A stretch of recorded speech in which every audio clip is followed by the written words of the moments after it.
రాష్ట్ర ప్రభుత్వం ఆసరా పథకంలో భాగంగా వృద్ధులకు, వితంతువులకు, ఒంటరి స్త్రీలకు, గీత, నేత, బీడీ కార్మికులకు రూ. 2016, వికలాంగులకు రూ.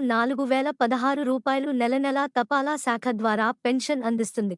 అయితే నల్లగొండ జిల్లా మర్రిగూడ మండలంలో ఆసరా పెన్షన్ల పంపిణీలో తపాలా శాఖలోని కొందరు అధికారులు పైన ఇచ్చే రూ.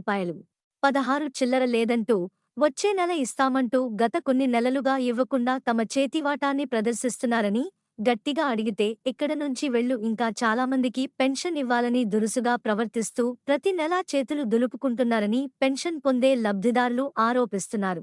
ఈ విషయం బయటికి చెబితే తమ పెన్షన్ ఇస్తారో లేదోనని భయపడుతూ ఎవరికీ చెప్పుకోకుండా ఉంటున్నామని ఆవేదన వ్యక్తం చేస్తున్నారు. మండలం మొత్తం దాదాపు ఇదే పరిస్థితి ఉన్నట్లు తెలుస్తుంది. మండలంలో అన్ని రకాల ఆసరా పెన్షన్లు కలిపి 5488 పెన్షన్లు ప్రభుత్వం అందిస్తుంది.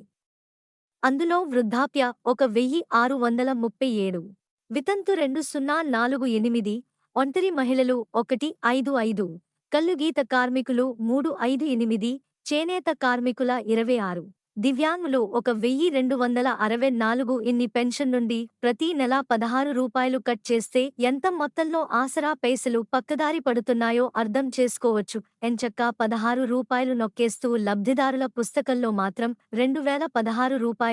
2016, ముట్టినట్టు రాసి సంతకం పెట్టిస్తున్నట్లు సమాచారం. ఇప్పటికైనా సంబంధిత శాఖ అధికారులు స్పందించి ఆసరా కటింగ్స్పై సమగ్ర విచారణ జరిపి బీపీఎంలపై చర్యలు తీసుకుని నెలనెలా కటింగ్ లేకుండా పెన్షన్ ఇచ్చేలా చూడాలని కోరుతున్నారు.